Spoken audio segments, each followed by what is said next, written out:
either a school board member or a city council government member. And you guys are from Evansville. So basically just like a local city council meeting with the school board in attendance as well.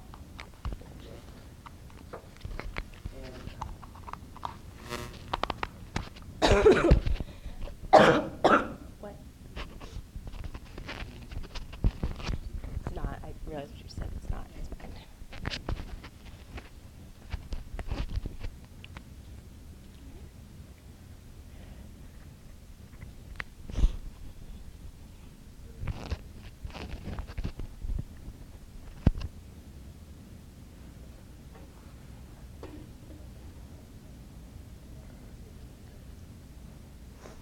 Good morning.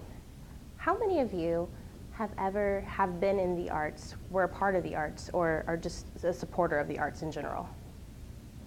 All right. As I expected, many of us have been influenced by the arts at least one point in our life.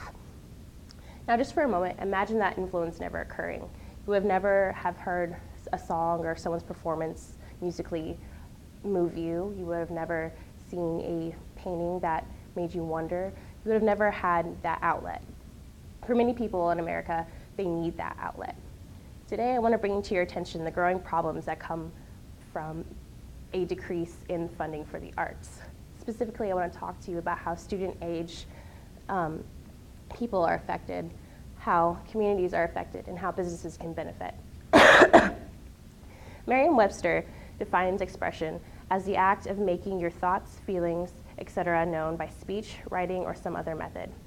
Now, as Merriam-Webster indicates, there are many methods of expression. You can paint, you can write poetry, you can perform poetry, you can sing, you can dance, you can act. There's so many different forms of outlets. And by performing in whatever form of outlet entices you, there are many benefits that come from it. For example, it's a stress relief for lots of different individuals. And it also just puts you in a really good mood when you create, or you just perform, or you just write, or whatever it is that moves you.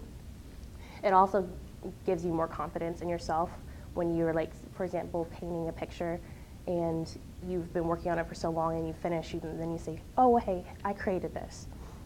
It also gives you more authenticity. For example, many people research things that they want to create or want to do or sing or something, and it gives a person more insight into what they care about. Also, a benefit from expressing yourself is that colleges for student-age individuals are looking for students who are well-rounded. For example, the Dean of Admissions at Illinois Wesleyan University, Tony Bankston, says that students who have a passion for something are significantly more likely to make a more significant contribution to the campus community. Passion is more likely to breed action. Also, in 2012, the SAT stated that students who take 4 years of arts in music score 100 points better on the SAT than those who just take half a year or less of arts and music in high school. Another thing I want to come to your attention is that communities come together through the arts. For example, community theater is something that many communities partake in. And it's not just student-aged or like young children who partake in community theater. Adults, old seniors, all partake and come together in this form of expression. And not just their families and friends come to see them. Lots of members of the community, such as school board members and attendees, and just regular citizens come and see these performances. Also, schools put on lots of different performances for like the music departments and their theater departments, and just a lot, like the art programs have galleries and exhibits and stuff and whatnot. So a lot of people can come together through the arts. And then the final thing I want to bring to your attention is that businesses benefit all the time from donating to the arts. For example, not just local businesses in Evansville can benefit from donating to the arts, but corporations can benefit as well.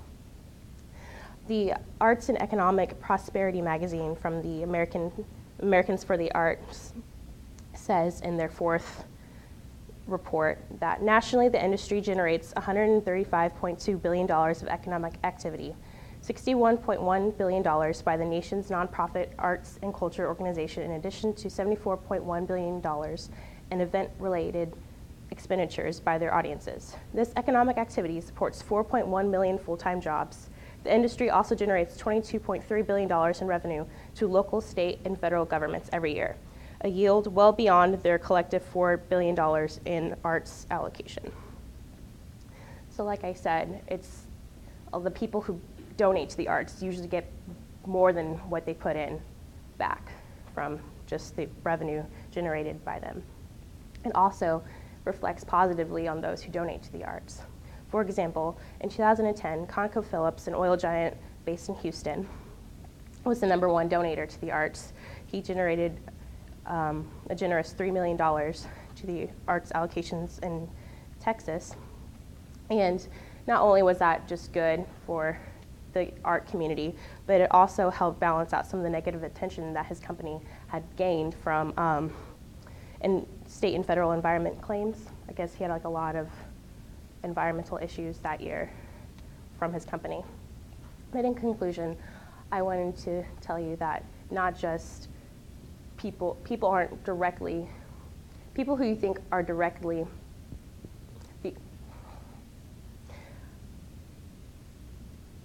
the arts just don't benefit people.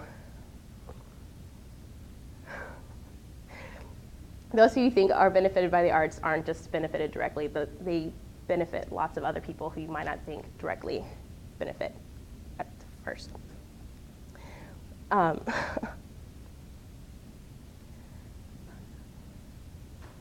I know for me personally, I wouldn't have been the same person I was if I wasn't in the arts. They were the reason I wanted to go to school every day, and it made me a lot more of a harder worker, and it taught me how to overcome adversaries, and not just through my form of art that I partook in, but also just in general.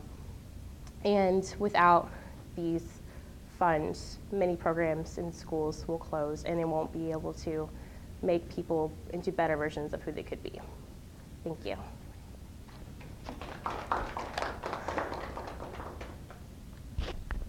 Oh, any questions?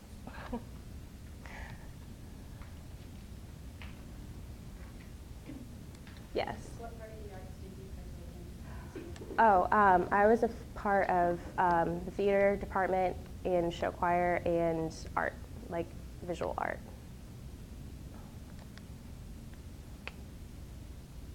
Any other questions? Okay.